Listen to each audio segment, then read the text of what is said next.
qofka bani aadamkaahi waxau ka kooban yahay 3 jidh, ruux iyo maskax ama caqli. Jidhka bani aadamku waxau quutaa cuntada, jimicsigana waa uu ku koraa, hurdadana waa uu ku nastaa, ruuxduna waxay quudataa kuna awoodaysataa xusidda Eebbe, balse caqliga bani aadamku waxa uu quutaa wax akhrinta, aqoonta uu ka dhaxlana waa uu ku nastaa oo uu ku degaa kuna koraa. Ogow qofka uu ka akhris badan yahay ayuu ka caqli badan yahay, ka xikmad badan yahay, kana awood badan yahay. Waa awoodda caqliga ah. wax akhrisku waa doonida loogu safro mustaqbalkuna waxa uu ahaaday kuwa wax akhriya. Waqtigu waa hantida ugu muhiimsan ee haysato, waxa kaliya ee kaga faa'iideysan kartana waa wax akhris. waxa maragma doonta ah in qof kasta oo horumar gaadhay ay gurigiisa ku taala maktabad wax akhris. Xaqiiqdii qofka wax akhriya waa mid ka weyn cimrigiisa, sabab siduu uga weyn yahay waxa uu ka dhigan yahay sida qof noolaa 1000 sano ka hor oo kale. waxa uu akhrinayaa dadkii hore taariikhdoodii, isagoo buugga ka dhexdheehanaya fikirkoodii iyo sidii ay nolosha ula macaamili jireen. waa daaqadaad ka dheehan karto fikirada dadka kale. macnaha akhrinta buug waxay la mid tahay adoo ku dhex jira maskaxdii qoraaga. wuxuu fursad kuu siinayaa inaad nolosha ka aragto dhankii uu qoraagaasi ka arkayay, markaasaad waxaad ka dhaxlaysaa aqoontiisii iyo waayo-aragnimadiisii iyo xikmaddiisii.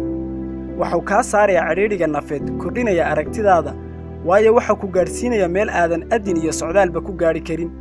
qofka wax akhriya waa mid wax qiimayn kara, maadaama uu xog badan akhriyey, hayana information badan oo ku saabsan waxa uu qiimaynayo, kuma adkaanaysa inuu kala doorto 2 shay. Scientist Francis ah oo la odhan jiray René Descartes mar uu wax ka tilmaamay wax akhriska waxa uu yidhi akhrinta buugga wanaagsan waxay la mid tahay ayuu yidhi adoo la doodaya cuquushii ugu waaweyneed ee dunida soo martay. marka la rabo in ummad la gumaysto waxa laga mamnuucaa wax akhriska iyo qoristaba. tusaale waxa kuugu filan waddankan Mareykanka dhawaan bay ahayd markii loo ogolaaday in dadka madow wax akhriyaan. waxay ogsoon yihiin in wax akhrintu yihiin dawga kaliya ay ku baraarugi karaan. waxaa jirta odhaah caan ah oo ku turjuman 100 luqadood. akhristayaasha maantu waa hogaamiyayaasha berito. 5 sano ee soo socota sida aad noqon doonto ama u noolaa doonto ilaahay ka soko waxa laga garan karaa buugga aad akhrido iyo cidda aad la kulanto. mar la weydiiyey madaxweynihii hore Mareykanka Barack Hussein Obama waa tee saacadda kugu muhiimsan saacadaha maalinta oo dhan, wuxuu ku jawaabay waa saacadda ka horeysa qorax soo baxa, waana saacadda kaliya ee wax akhriyo.